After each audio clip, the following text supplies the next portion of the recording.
we doing, y'all?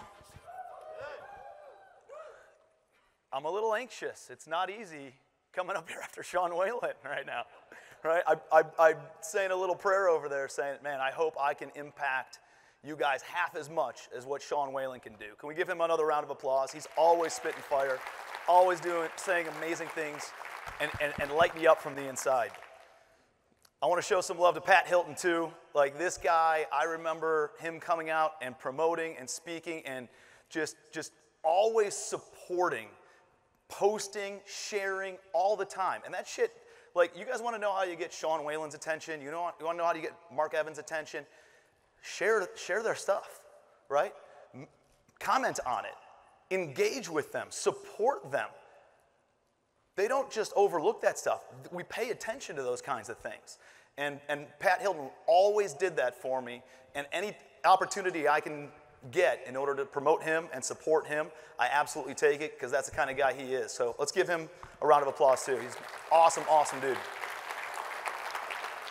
And then finally, Mark Evans, I feel like I'm his life coach because he calls me like every month leading up to this event and then the week before and then the day before. And he's like, I hate this shit. I hate setting this up. It's such a pain in the ass. It's so nerve-wracking. Like, it is horrible organizing stuff like this. It's very, very, very difficult. Not saying, obviously we do it, right? But like, Mark doesn't need to put on events like this. You think he needs the money? No. Right? Mark is here because he knows the impact it makes from hosting these events. He knows it's going to take your business to the next level. And he knows it's going to take your life to the next level. And he calls in favors to all these different speakers in order to have them come out, dedicate their time, spend their own money in order to come out and make an impact because that's the kind of guy he is. He leads by example. He's an absolute rock star. Can we give Mark Evans a round of applause for going out of his way to put these awesome, awesome events together? All right, so Mark originally, I'm a commercial real estate guy. I buy apartment buildings. I've accumulated a reasonably substantial portfolio of commercial real estate. I own about 4,000 apartments right now and some self-storage and some other things. And that's all good and great. And when I talked to Mark and he asked me to come out and speak, I said, absolutely, man, what do you want me to talk about? And he said, well, you know, the market's changing, the economy's changing. You know, you got started, Tim, in 2009 was when I bought my first investment property. He's like, maybe you can talk about how you structured deals and how you're bringing a lot of those strategies back with the weird interest rates and this other stuff and some of those tactical strategies on how you're attacking and navigating the market today. And I thought about it for a second. I actually put a presentation together on it. And then I was like, you know what? Like, I can give you some of those ideas. I can give you some of those techniques and those strategies and tacticals. But the reality is, like, I have a course on that, right? That goes in depth into all those different things. And I can give you high level, but like, instead of that, I was like, Mark, can I just give everybody that course and you guys can go and attack that stuff at some other point? And let me talk a little bit more about the idea, the mentality on how to navigate, how to dominate a downturn, right? Because I think that's going to be greater and more impactful for everybody, regardless of your industry, regardless of your asset class, regardless of what you have going on.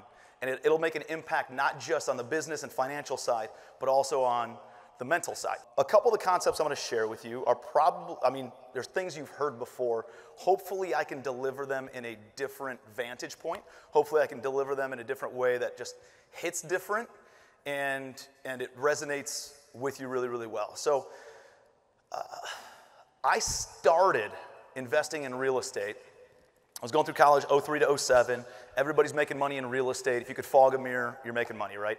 And like Mark said, I met a lot of people who weren't that smart, who were making a lot of money in real estate. I was like, fuck, if this guy is making money, I'm gonna get rich doing this, right? And so I decided to jump into real estate 2007 when I graduated, become a broker first, and then I brokered a commercial real estate deal, a lease transaction. I saw how much money the landlord was making, and I was like, I need to be owning real estate, not brokering real estate. And so I moved down to Charleston, South Carolina, and went through analysis paralysis, started studying, and decided to jump into real estate. The issue of when I decided to jump into real estate was that I got started in March of 2009. I bought my first investment property. I'm 23 years old. I've never done a deal before. And everything on the news is saying run from real estate. Bear Stearns out of business because of real estate. Lehman Brothers, an institution that's been around for hundreds of years, out of business. It's all real estate's fault. Do you think it was easy or hard to do real estate as a 23-year-old who's never done a deal when every single news headline is being posted every day, calling it the great financial crisis because of real estate? Is it easy or hard to start a business at that point? Not easy, right? Pretty far from it. Everything was hard. And I was able to build a little portfolio. I built a portfolio of about 10 doors by the time I was 25 years old. And I wasn't rich, but I was financially free. And so over the course of about 2 years, I think I got it figured out, right? And so I buy a Mercedes. I go and take some expensive trips to Europe. I join a dining and social club in Charleston. And I start chasing shiny objects. And I think, I figured this out, right? Like I'm not rich, but my residual income from these 10 rentals exceeds what my monthly expenses are, both business and personal, and I made an extra like $500 or $1,000 on top. So I think I'm financially free, and I'm a wizard of finance at the age of 25. And so I start spending money on stupid shit. And I was gonna try not to swear, but thankfully Sean Whalen kind of warmed you guys up for me. And so I'm not gonna hold back as much.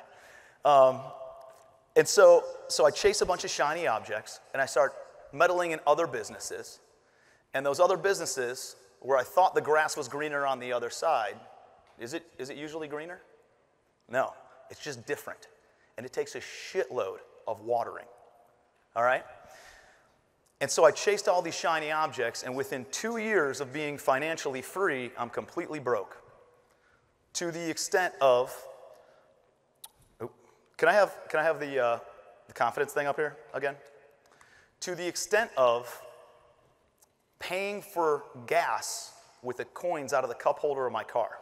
Has anybody ever bought $1.26 in gas before with coins? It's embarrassing, right? It's a shitty position to be in. I would go to Subway at lunchtime and load it up with all the free vegetables and get a foot-long, $5 footlong. Eat half of it for lunch, eat half of it for dinner, and I wouldn't eat again until the next day when Subway opened up. Today they call it intermittent fasting. For me, it was just being broke. I was selling the DVDs, right? When DVDs were still a thing, right? 2010, I guess, like before they became not a thing. I was selling DVDs for $1 a piece, $2 a piece, so that way I can go and buy food and pay my credit card bill, which had $25,000 of debt on it. And I had $80 in my bank account in July of 2012. And I remember I had like an inner tube. And I had like the one that like the boats drag along. And I had this inner tube, and I was trying to sell that on Craigslist for 20 bucks. It's like $300 inner tube or whatever. And I'm trying to sell this inner tube for 20 bucks. And this guy's like, hey, I'm interested, I'll buy it. Meet me at the Scotsman gas station in Charleston or Mount Pleasant, South Carolina at this time, and I'll do it. So I show up there, desperately needing this $20, and the guy no-shows. I'm like, dude, what's going on? Did I miss you? He goes, oh man, something came up, totally forgot to tell you. How about we meet again tomorrow? All right, so I'm pissed, but I need $20. I meet him the next day. At the time that he said, he was there. He actually got there early. He got there before me. And I get the inner tube out of my car, and I walk over to him, and he's walking out of the gas station. And he's like, oh, cool, man, here. And he goes like this, and he hands me a bunch of crumpled up bills and some change. I'm like, what's this? He goes, oh, dude, yeah, here's the 20 bucks. I went and got a pack of gum, though, and so that's the change. And so this guy took my $20 and bought $1.10 worth of gum and then just gave me the change. And out of principle, as mad as I was, I didn't do anything about it, and I took it, and I was so pissed. I was so mad, and I was so mad at a lot of things. I was mad at the economy. I was mad at that I chased shiny objects. I was mad at the other people, right, that led me down this path. I was mad at this guy. And I couldn't afford a gym membership. So I would go to the Isle of Palms. Anybody ever been to Charleston, by the way? So I would go to Isle of Palms because I couldn't afford a gym membership. I'd ride my bike there and lock up the bike and go on the beach. And I would run along the beach about 1.5 miles one way, turn around, 1.5 miles back. And one day, it was a Saturday afternoon in July of 2012, the brokest I've ever been. Super salty, super pissed off. It was right after that situation with this dickhead in the inner tube. And, all right, so I'm stretching out, getting ready for my run. People are everywhere. It's a beautiful Saturday afternoon, and people have been drinking. People have been having a good time. And I start going for my little jog, all right? So I'm jogging. And within the first 500 feet of me jogging, some fat kid, right, my age, in his 20s, looks at me, and he's drinking beers, right? You can tell he's been drinking all day. He's with a bunch of his buddies, and this guy, he goes, hey guys, look it, he's winning the race. Let's give him a round of applause. Hey, good job, man. You're crushing it. You're doing awesome. And I look at this dude, and I'm so mad, right? I don't say anything. I just keep running, and the whole time my head's spinning of, if this kid says something to me on the way back, I'm going to hit him, right? It's going to be a brawl in the middle of the beach. And I'm thinking of things that I can say to him back as soon as I come back around. So I'm thinking about beached whale jokes, right? I'm thinking about making fun of his thyroid somehow. I'm thinking about all these different things of how can I just be absolutely nasty to this guy, right? And so I'm running. And I'm pissed at him. I'm pissed at the guy from the inner tube. I'm pissed at all the people having fun on the beach. I'm pissed at people playing beer pong over here, setting up tables and cups and having a good time. I get to my 1.5 mile marker, and I look at all the mansions, and I'm pissed at these people. What do they know that I don't know? Right? How are they making all this money in this economy? And I start running back. And I'm still pissed.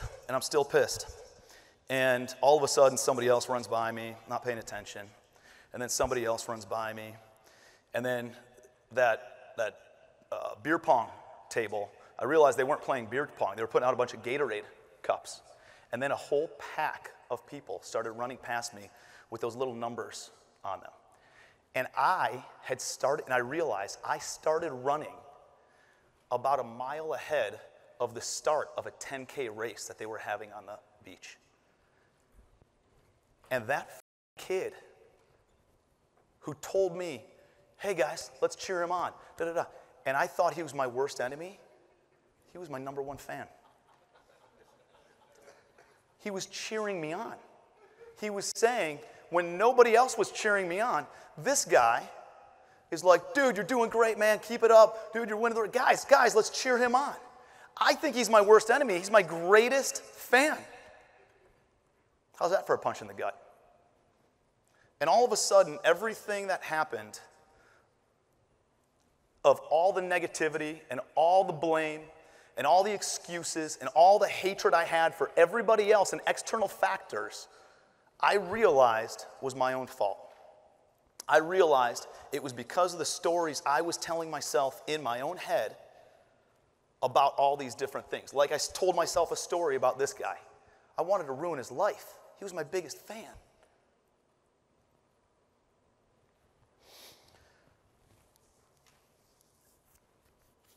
Life is not determined based on how things are. Your life is determined based on how we think things are. It was a story that I had in my own head that I had about that kid. And I went negative with it. Here's the good news. It's your own story. So you can choose to go either positive or you can choose to go negative. Is the glass half empty or half full? Depends on how you're looking at it. What is your perspective on things? What's the story that you're telling yourself right now about this economy, about interest rates, about the employment market? What's the story?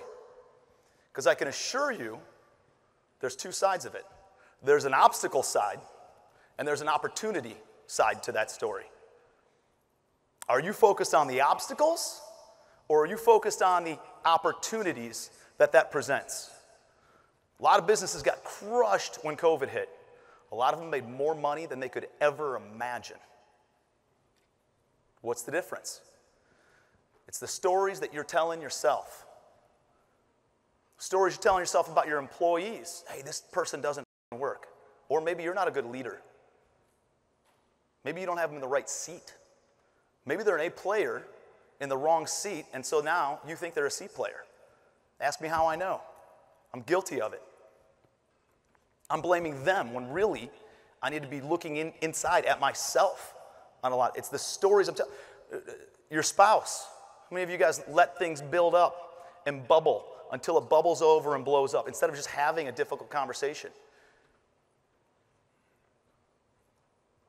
And by the way, the difficult conversations typically aren't as difficult as we make them up to be in our minds. You guys ever notice that? It's always the case. So perspective.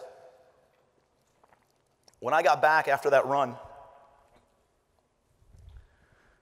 I started thinking about all the things all these stories that I was telling myself, and realizing that they were stories, and realizing that a lot of it was made up, all of it was made up, all of it was untrue, and there's two different perspectives on it. And this is the second principle that I'd like to mention, is something called vitamin G. You guys ever heard of vitamin G? Vitamin G helps the body, helps the mind. It's free, and you can't overdose on it. You know what it is? Gratitude. Started practicing gratitude. Do you realize that gratitude is the secret to happiness? If you got a shitty marriage, oh, I'm not happy in my marriage. It's because you're not practicing gratitude. Do this for me. Write down something about your spouse every single day that you're thankful for. Do it for a month. Do it for 2 months. Do it for 3 months. Your relationship will completely change. Not because of anything your spouse did, but because of the lens you see your spouse through. Same thing would happen with your business. Gratitude. I was broke. I had $80 in my bank account. I had $25,000 in credit card debt. I was borrowing money to make minimum payments on my credit card. Paying for gas with the coins out of the cup holder of my car.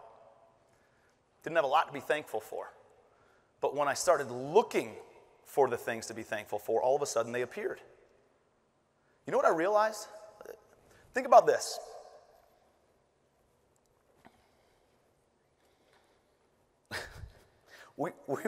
We've already won the lottery. You guys realize that? Like, you have won the lottery by being here. You already won the lottery. 1 in 8 billion. 1 in 8 billion. Think about that. When you realize you've already won the lottery, you show up different. You show up from a place of strength. You show up with a little bit more confidence to attack and achieve your goals. So perspective is one of the first things I wanted to help convey. Gratitude, number 2. Number 3 would be really focusing on those goals. We've all heard about focusing on goals, right? Obviously, hey, you can't create a roadmap unless there's a destination and your starting point. And if you don't have a destination, the GPS doesn't know where to take you, right? What is that goal? As I've matured, it's not really a destination, right? Marx calls it a checkpoint on the journey. Realizing you never really get anywhere. It's a road that never ends, but there's checkpoints. And that's what I'm looking for. Write down your goals. Holy shit. You guys want to hear a story about writing down goals? You guys heard, like, hey, writing down your goals manifests your goals, right? You guys have heard that. It's like a universal thing. I write down my goals. So I'm reviewing my goals in every year at Christmas time. And by the way, does anybody have a bucket list? How many items are on your bucket list? One big one. Who else has a bucket list? Somebody over. How many items on your bucket list? 5. I challenge you to create a bucket list with 100 items on it. Things you want to own, places you want to visit, experiences you want to feel. I did this at the age of 22, created a bucket list of 100 things. And it's easy getting to like 20, 25 things. Pretty easy. Right? I want to own this kind of car, I want to own this kind of house, I want to own this kind of second house, I want to take these kinds of vacations, all these other things. And then it gets wildly difficult, somewhere in the 20s, 30s. Like very, very, like I don't even know. Right? Goes back to what Sean said, what do you want? I don't know. And you start getting, but it's cool because it's like being a kid again, right? You know, like when you ask a kid, hey, like, what kind of car do you want to drive? You ask my kid, and he's like, I want a Batmobile with some friggin' wings on it that shoots lasers. And then all of a sudden we grow up and life kicks our ass in, and somebody asks you that question, like, dude, something dependable, right? I want get me from A to B, don't break down. What happens to our goals, right? What happens to those dreams and those ambitions? Kids know how to dream. We've lost that. This was an exercise that I did that got me really, really amped up. And I started putting things on there that I had no idea how I'd achieve it. I put down, one day I want to buy drinks for an entire bar and pay for everybody's drinks at an entire bar all night long. Everybody has a great time, and I pick up the tab.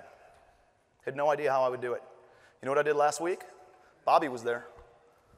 She had at least $1,000 of the $35,000 of drinks that I paid for when I paid for a bar full of people. 35 grand for one night of fun. I had no idea. I didn't know the roadmap, but I wrote it down and it happened. You know what else is on that list? I wanted the ability, and this is like where the creative stuff comes out. I wanted the ability to be able to go to any city in the country and pick up the phone and have a friend meet me for dinner that night.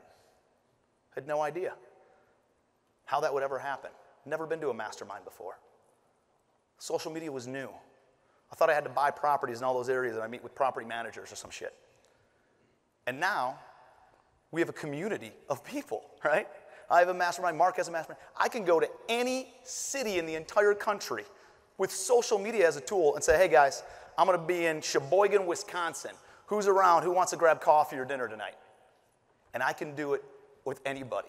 The power of manifestation, the power of writing down your goals, power of writing down what you want to achieve. You want to know another one? I wrote down at the age of 22 that I wanted to have 3 kids. My wife and I had a daughter in 2015, had a son in 2017, and we were done. And then all of a sudden last year, she calls me up and says, Tim, I'm pregnant. We were done. All these fancy birth control methods, like pulling out, I guess, don't work, right? They didn't work for us. It didn't work.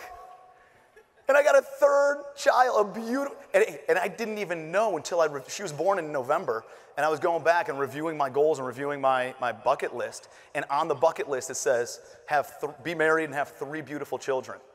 And I showed it to my wife. She's like, I was totally done. I didn't want to have another kid. This is all your fault. She's over it now, right? She's like happy, but writing down the goals. Right? But those are the things when you're on offense. Those are the things that you get all excited about that we're reaching for and want to achieve. What about the things that Mark was talking about and Sean was talking about that we don't necessarily plan for? See this? Hang on.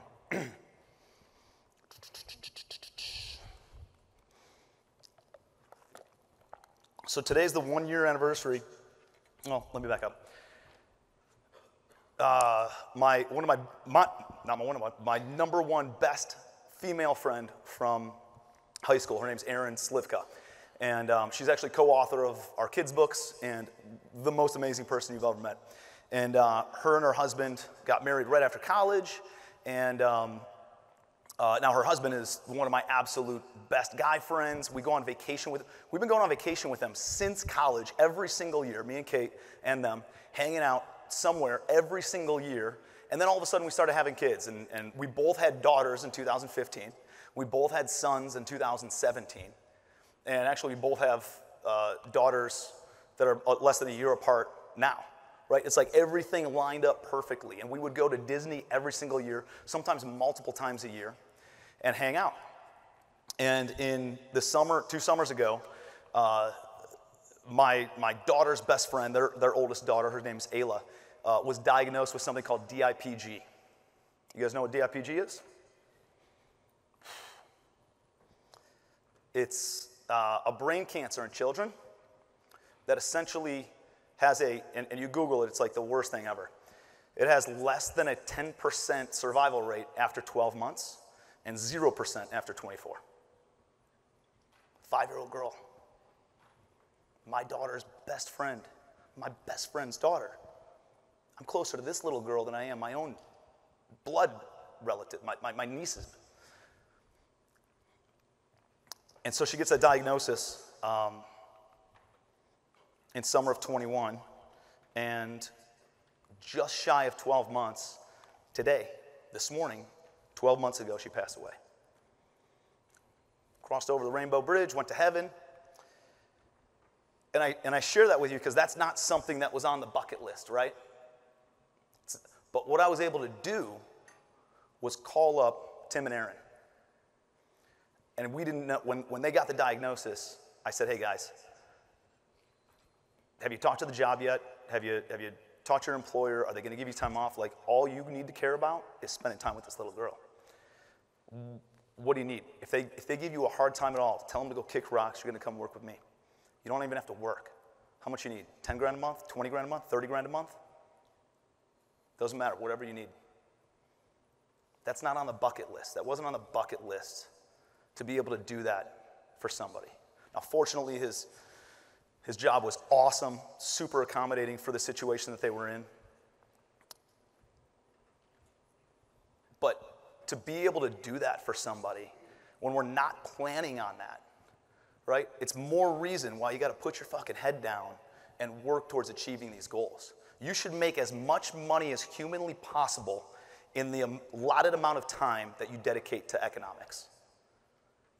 You have a responsibility to do that for the people who look up to you and who care about you and who you care about. So that way you can offer that to them. Now, when you're doing your goals, though, and writing these things down and creating a bucket list, do not neglect things like your health. Do not neglect things like relationships with your family. I realize that, as Mark said, you're going to be a hard driver at certain times. And it's going to work in harmony with the other aspects of your life as opposed to just, I'm all in on finance. That doesn't mean you need to neglect the family and the other things.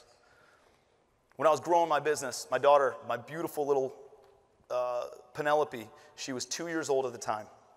And Penelope's like my soulmate. I friggin' love this girl. And we connect so well. She's like a little me, and we have so much fun together. And she's like everything to me, right? Like, she is the center of my universe. And when she was 2 years old, after dinner, I'm hard. I'm driving. I'm building the business. I'm trying to flip over 100 houses a year. This is 2017, so I'm accumulating hundreds of units per year at that time, and really starting to get some momentum. And I got to pick up the phone. I got to call people. I'm still the man who's involved in everything and micromanaging everything. And Penelope comes up to me after dinner one night. It's like 7 o'clock at night, and she comes up to me and she's like, "Daddy, Daddy," and she's tugging on my shirt. "Daddy, Daddy, can we go and play?" Yeah. Hang on a second. And I retreat from the table and I move over to my office, and I'm sending a text message. "Daddy, Daddy, can we go play? Daddy, Daddy, can we go play?" She's tugging on me. I was like, "Baby, just go play. I'll be over there in just a minute, all right?" And I send her over, and she's playing over there, and I finish the text message, and I look over at my little, beautiful 2-year-old girl, and she's playing by herself because Dad sent her to go play by herself. And I look down at the message, and it wasn't urgent, and it wasn't even important. And I start thinking, what kind of seeds am I planting in my little girl that the guy that she comes to for love and support and affection and safety and fun tells her to go away? How many times do I have to do that and f up that way before that's normal for her? And she's regularly disappointed. Instead of getting those positive emotions, she's getting the emotions of disappointment. And a phone's more important than me. Daddy neglects me. I'm secondary to business. How many times do I do that until that seed is planted and then it starts growing? Where then she becomes a teenager and starts dating dickheads that ignore her because that's what she thinks love is, because that's what she saw from the #1 man in her life. And so here's what I did. This is kind of adjacent to the goal discussion. But I think it's critically important and impactful, and it's something that you can do today to make a big difference in your life. And that is, I looked at my calendar for the next day. I felt so guilty and like such a piece of shit that I canceled everything for the next day, which was a Friday. And we implemented something called Friday Family Fun Day, where Penelope could choose whatever she wanted to do the next day. Sometimes it was go to the zoo. Sometimes it was go to the park. Most times it was go to Chipotle, right? Like it was anything that she wanted to do, she got to pick, and it was like fun to say, right? Friday Family Fun Day, Friday Family Fun, it's coming up, let's go do it. Right now it's a little bit different. We do it after school and stuff in the middle of the week. Fantastic Tubular Tuesday is what we call it now because the kids are in school. But here's what I realized when I looked at my calendar. I had all these meetings lined up, time blocked for work. You know what I didn't have anything time blocked for in my entire calendar? My family. Hanging out with my wife, hanging out with my kids, time blocking a workout, time blocking things for me, and time blocking the things that actually matter. Write this down. The truest indicator of your priorities is how you spend your time. The truest indicator of your priorities is how you spend your time. I'm doing it for my family. I'm working 16 hours a day for my family. No, you're not. That's a priority over your family because you're spending more time on that activity than you are on your family. You got a time block for your kids. You got a time block for your spouse. You got a time block for yourself personally.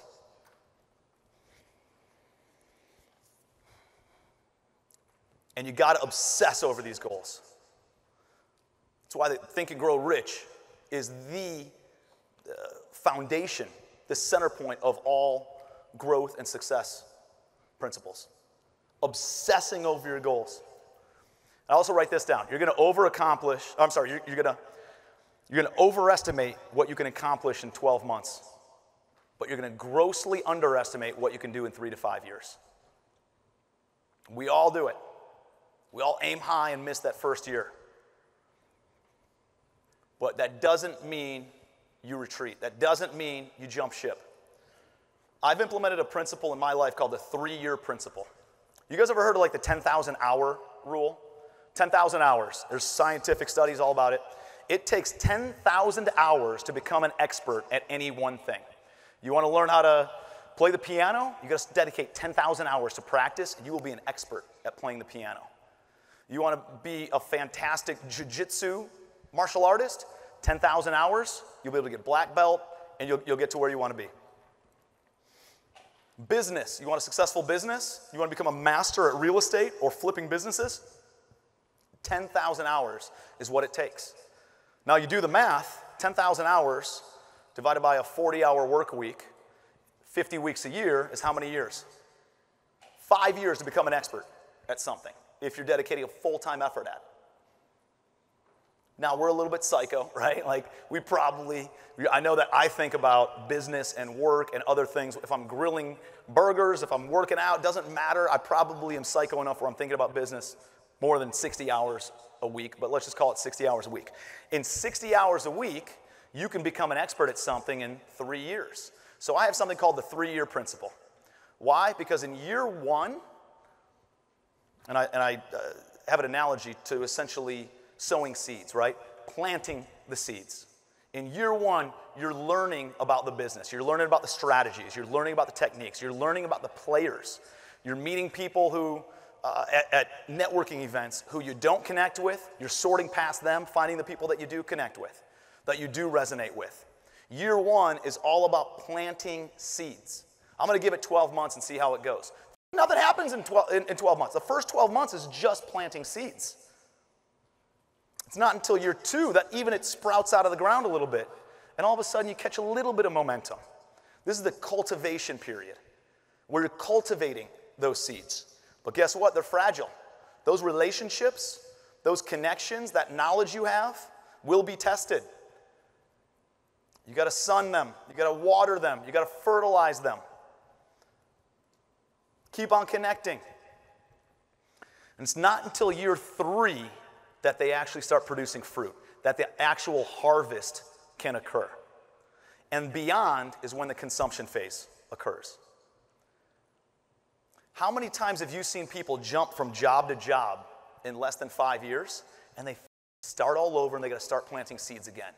And then they jump again because they didn't get to where they wanted to be in 3 to 5 years, and then all of a sudden they're starting over again. And for their entire life, for decades, it's been starting over, because they never became an expert at anything. Make a commitment. If you're going to don't dip your toe in it. Nothing's ever happened but from somebody who's been lukewarm about stuff.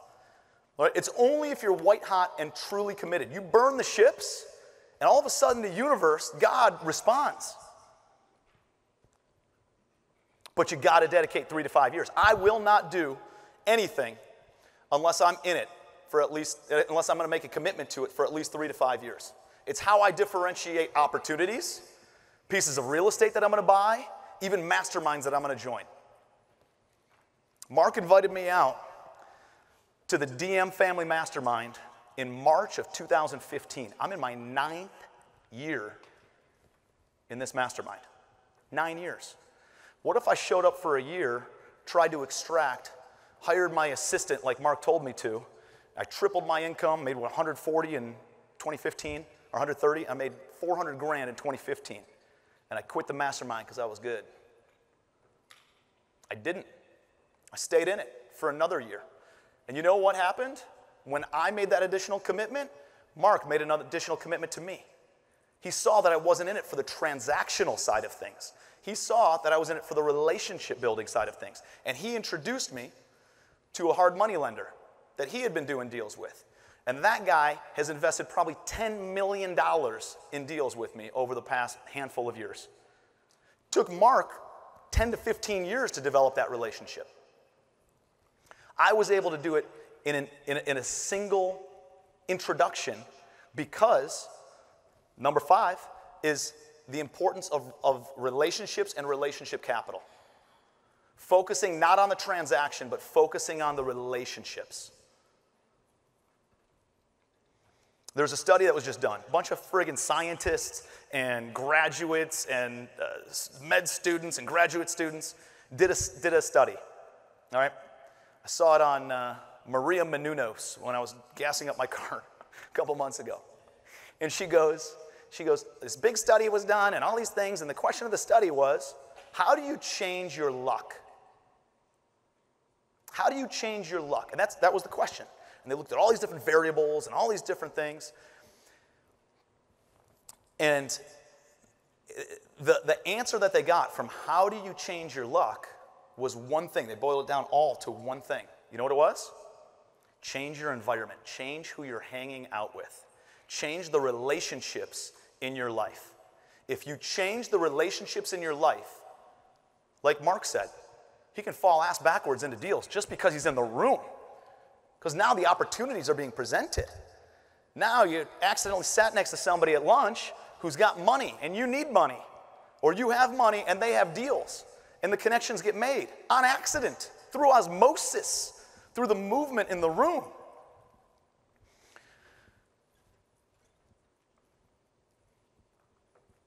outside of investing in your own brain, the highest return on investment that I've ever seen is in relationships. If you want to expedite success, you got to create more relationships. Mark took that relationship, took him 10 years to build. It took me a single conversation to then.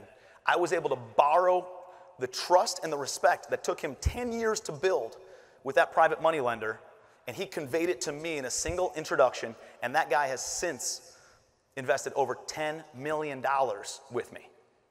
Think about that. Is there a better way to expedite success than that? I don't think there is. And you guys realize that Mark's birthday, which, by the way, dude, we were together on your birthday, and I feel like a complete asshole that I did not say happy birthday. My apologies. But we were together on Mark's birthday, and he just turned 45, okay? In fact, Mark, can you come up here? I got a little surprise for you, buddy. Come here.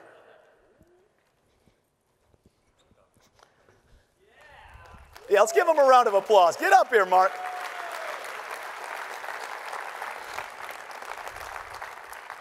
I've been in the DM fam for 9 years now. And I can, what's up, bro? How are you, man? And I can tell you that outside of people with the same last name as me, nobody has impacted my life, business, financial, personally, more than this guy has right here. Thanks. Dude, means a lot, man. I love this guy like a brother, and I've been rolling together for 9 years with him, and we always say, dude, we're just getting started. Can you imagine? Think about this. Think about where we were 9 years ago. I was trying to flip 5 houses a month, right? You had the turnkey business. Think about where everybody in this room is going to be 9 years from now. What if you developed a relationship and then you jump ship in a year instead of the 3-year commitment, instead of a 5-year, instead of just saying, I'm going to stay here, I'm going to keep being in rooms like this all the time. How much, think about what we can do. We're not taking down 5 houses a month. We're working on a $100 million apartment complex in a single deal. He's built out an ERC business that produces 8 figures a year net, multiple. Imagine if you maintain these relationships on where all of us are going to be. We talk about it. We're joking around about it yesterday of like, dude, we're all going to be coming in on our private jets, and we're going to be busting each other's balls, just like guys do, right? It initially started with small wiener jokes, and now it's who's got a bigger portfolio, and now it's got who's got a bigger jet, and it's going to keep on escalating like that. Yep. It's so powerful. So we're going to break for lunch, but before we do, I have a gift for Mark. Unfortunately, they wouldn't bring it up here. They actually couldn't get it inside. And so what we're going to do is, and you guys should probably pull your phones out for this, but I have a big gift for Mark.